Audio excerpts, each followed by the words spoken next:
T20 தொடருக்கான இந்திய அணி நேற்று அறிவிக்கப்பட்டது. அதில் ஹர்திக் பாண்டியா T20 அணியில் கேப்டனாக நியமிக்கப்படுவார் என எதிர்பார்க்கப்பட்ட நிலையில் அவருக்கு துணை கேப்டன் பதவி கூட அளிக்கப்படவில்லை.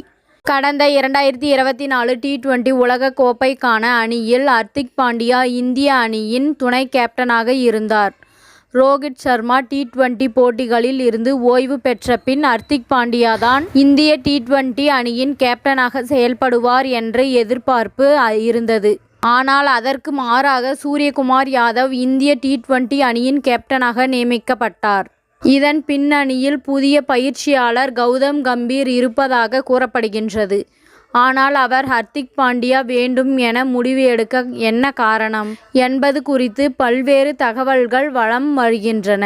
அதில் முக்கியமான ஒன்றுதான் அவரது மனைவி குறித்த விவகாரம். ஹர்திக் பாண்டியா மற்றும் அவரது மனைவி நடாஷா